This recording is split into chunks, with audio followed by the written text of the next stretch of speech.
Hello, everyone. Welcome to another episode. In this episode, I'm going to go through what to do if you have $1,000 or £1,000 extra. What would you do, or how would I invest? Spare 1,000. It could be 1,000, 2,000, or 3,000. So before jumping into how I would invest, I would let me underline few foundational things and some assumptions. Let me clear some assumptions. This is a very open-ended questions. Assumptions, I'm assuming this is 1,000 which you have free to spend. You don't have any high interest um, debt, like bad debt, like a credit card or some other interest, high interest, 18 to 24% high interest. So you don't have any of those things. If you have that, you should be doing that instead of spending the money anywhere else. And also, number two, you have some understanding of you have emergency spending, some cash saved in for emergency and other things. So I would want to make sure that those are two assumptions. I'm assuming you have met those two before you're trying to do the investment. So you don't want to be irresponsible by just because you have an extra 1,000. I'm going to just swing it. And then also I'm going to make some ground rules, which probably doesn't matter how much money you have. If you don't have, probably these are the things you want to do. So you want to have multiple bank accounts where one is for spending, one is for investing, and one is for saving. Saving is for emergency. Investing is where your 1,000 or 1,000 or up to 5,000 sits in. That's where you're doing. And number three is your spending. So you want to have multiple. The moment your cash flow or your paycheck comes in and it goes into those pockets automatically, it's like a direct debit. Different banks call it a different way, but it is automated so that you don't have to do those things. And also, the second ground rule or underlying foundation you want to be is you understand your finances as a minimum, what your expenses and what your income is. So you want to know what your income, you understand the tax, what you get home after tax, and what your expenses are. So you want to make sure the money goes into individual pockets. You understand the basic finances, and then also you want to live below your means. So it doesn't matter how. I think one of the things is like if you have only $1,000 or £1,000 to invest, you need to be in a student mindset. So not allowing inflation creep or lifestyle creep, what they call, to go up as you earn more. So you want to very low, below your means, so that you can increase the investment amount. So it could be an investment of 1,000 right now. Maybe next month you can do more, and that's the way it is. So those are the ground rules, and I'm assuming that you meet those criterias. And these are the things I would do if I go back into my 20s or my 30s. This is what I'm going to do. So I have been investing for almost 30, 40 years. So this is an interesting questions to think about what I would do. So number one thing, so there are four things I would do. These are the four things which I'm going to do. Number one, understanding where you are currently and then where you want to go. So this sounds like a woohoo or why do I just want to invest, but this helps you navigate where we want to go. So this is where I am, broke. I have 1,000. I want to increase it to 10,000 or 100,000 or a million or 10 million. Where is it I want to go? And that can help you navigate to those plans. So either you want to be, if you're a type of person who's very low risk but long term. So if you are that kind of person, then the bet is probably like invest into a SP 500 or save towards your down payment and then get into a real estate. So this is very low risk, very, very low risk. But if that's something you want to do, I can guarantee you, if you just follow these sets of rules and then just invest into SP 500 other things over a long period of time, by 50 or 60 or whatever, it needs compound interesting. You'll become a millionaire for sure. If you're looking about something you want to do more like a business, then it's a different mindset. And number two important thing is I would do is invest into skills. So this is as I said, the low risk is not a bad idea. That is depending on your expenses. But if I was in my 20s and know what I know right now, I would just invest into skills which I know will have a much bigger impact in coming years than just putting into SP 500 or other things. It's just saving is important, but you at this stage, especially when you're early 20s and your 30s, your earning potential is very low. You want to be spending everything you have into different skills. So I was looking at, as an example, the video from Alex Hermosi. He was talking about if your earning rate right now is $7.50, just doing a course in phlebotomist, the persons who draws blood from the people, that training will cost you $500. But just putting in $500 for 2 days course, your earning rate is $25. So I've been looking at in UK. So I'm in UK. There is a 5-day plumbing courses or a 10-day plumbing courses, or there's other courses which are within 5 to 10 days for about $500 to $600. That will jump your earning potential from £10 to 20 to £22. So you automatically, just by investing into 505 days of the course, you have made your earning double already. So that is probably a really good investment. Then you want to either stop there or you want to continue.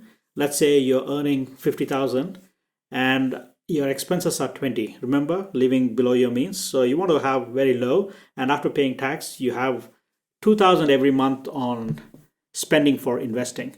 So I would pick courses, seminars, workshops, mentoring one-on-one, anything which interests my fancy. It could be one thing, or I could try out multiple things. And every month for 24, let's say 12 months, you put in 24,000 into 12 months into different courses. I can guarantee you that that gives you more information and you are more ready to the market than a 4-year degree. So this is something which Tim Ferriss was talking about. Instead of doing an MBA, use the money to instead of spending on money, he made millions by investing into real companies as a seed investment or a seed A, seed B investment, and he made more money. And he learned the tricks of the trade by just participating and taking action. So if I want to go back to 20s and 30s, that's what I'm going to do. And that's what I've been doing right now. In a certain degree, I'm investing into courses, other things where I can get time and then also leverage my things. That's probably the number 2 is upgrading your skills. So, and you might ask the question, how do I know what I like? Just your curiosity. Your course doesn't have to work.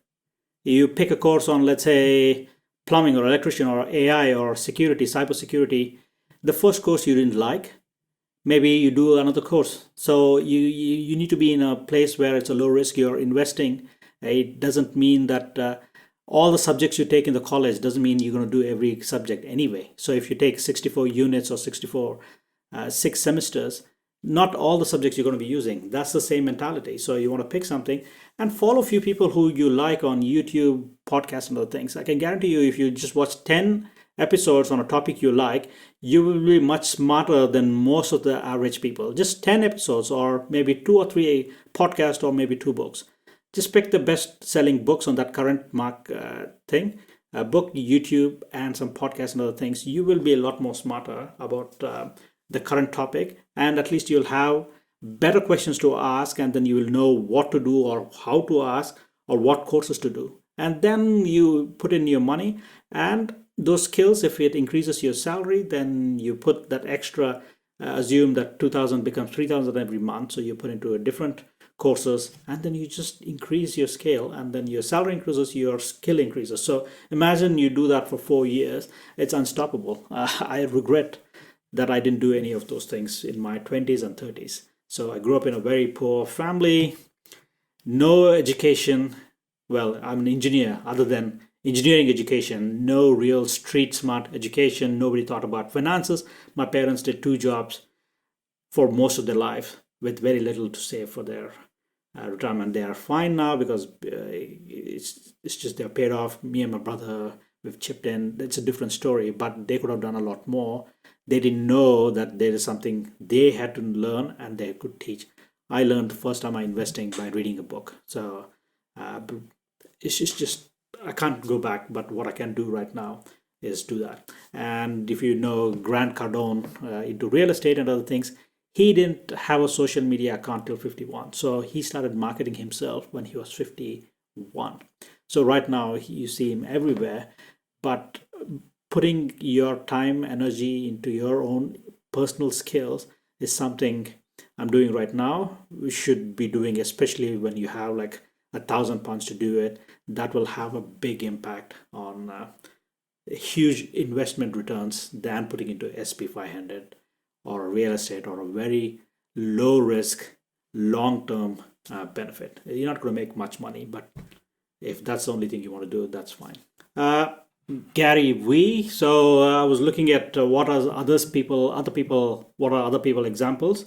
So Gary Vee talks about flipping. So especially in US, there's a big garage sale, yard sale, eBay, and other things. When you're young, you just have your time and a very little money. So you would be looking at different places, Marshalls, Dollar General, TK Maxx, Amazon, other places. Look for something which is selling at a lower price, buy it and flip it. So when that's probably is such a very good thing for people to do, which I am very excited for my kids to. I'm gonna be trying them to get into that one. I think lemonade stand is a good example for kids to try out, but I think flipping is a very important thing. All you need is a phone and a little bit of cash, and then just spend some time on trying to do that. I think that's a good another approach for a £1,000. You learn the skills and you're learning real market.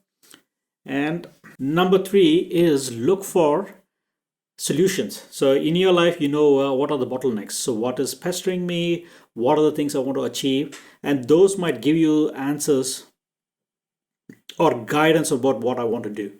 So if your bottleneck is my salary is saturated, I can't grow, then you know within your industry there might be few people who are earning more. What do they have? Can I learn those things? So those are the things where you want to invest your money.